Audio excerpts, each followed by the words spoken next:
Hello and welcome everyone to this video on handling concurrency in SAP OData by ZaranTech. But before we begin, make sure to subscribe to our ZaranTech YouTube channel and hit the bell icon to never miss any update from us. So, hello everyone. In this video, we are going to discuss handling concurrency with OData.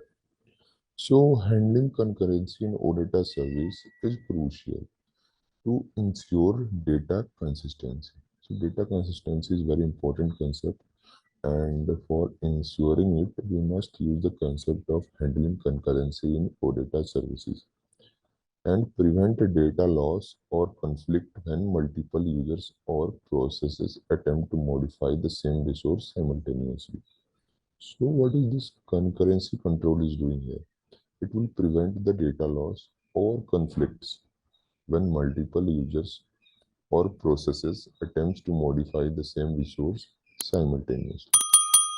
So OData supports optimistic concurrency control, which is nothing but E tags, entity tags. And here is how to handle concurrency in OData service in SAP.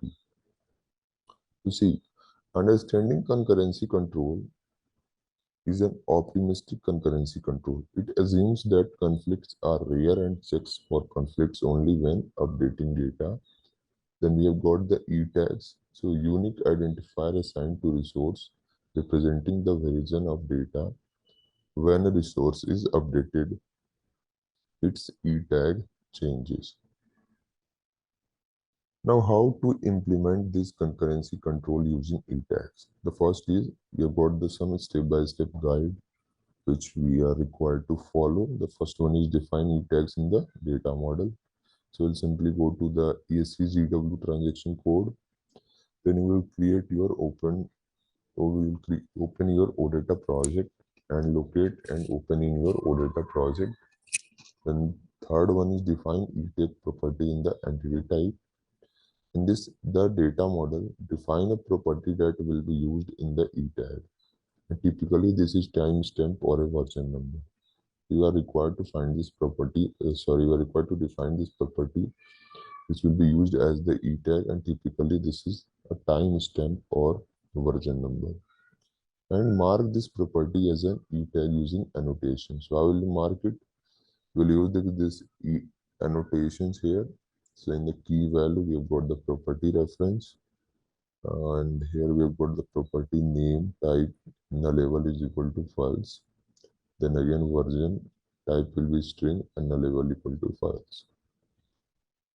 This is the step 2, implement E-tag handling in the service implementation. So you are required to handle E-tags in the get operation. Then when retrieving an entity includes the E-tag in the response header. So example, in your get entity method, what you will do, you will go and implement it. First, you are required to create a work area of your entity type, then a variable of type string, then write your logic.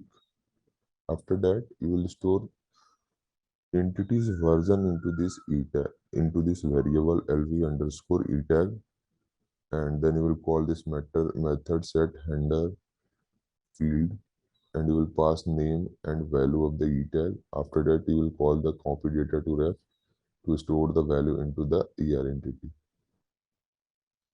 Yeah, then the second one what we have is handle E tags in the update operation. So when updating an entity, check the E tag provided in the request header against the current E tag value in the database. If the E tags do not match, return a 412 precondition failed status. Then this is the example which we'll use in the update entity. See, we are creating a work area of your entity type, then a variable for E tagging of type string, and again a request E tag. You will write the logic here. So if this variable is not equal to lv request E tag variable, you will set the response set status as 412. And after that, you will call the copy data method, and then you can use your entity table from your work area. Then we have this step 3, test concurrency handling. So test the SAP gateway in the gateway client.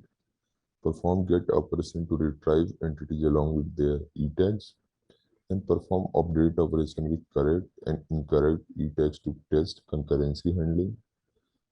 In step 4, you will monitor and maintain. So monitor e-tag handling. So regularly monitor the logs and performance of the e-tag handling mechanism. Then ensure the e-tags are being generated and validated correctly. Second one we have is maintain concurrency control. So adjust the e-tag generation logic if needed based on the specific requirements of your application. Then ensure that all relevant operation, example delete, also handle e-tags appropriately. At last, these are some of the best practices for concurrency control. So use e-tags consistently. So we are required to use the e-tags consistently, ensure that all read and write operation handle e-tags consistently. And then test thoroughly to perform extensive testing to ensure that concurrency control is working as expected under various scenarios. Then monitor performance. So always keep an eye on the performance impact of e-tag handling and optimize as needed. Then handle concurrency conflicts gracefully. So provide clear error message and guidance to users when concurrency conflicts occur. These are some of the best practices for the concurrency control. In simple word, what is the meaning of handling concurrency? So it is crucial to ensure data consistency and prevent data loss or conflicts when multiple users or processes attempts to modify the same resource simultaneously. Also, OData supports optimistic concurrency control through e-tags, and these are some methods which are how we can handle the concurrency control in OData services, which I have already discussed. So this is all about handling concurrency control with OData. Thank you very much.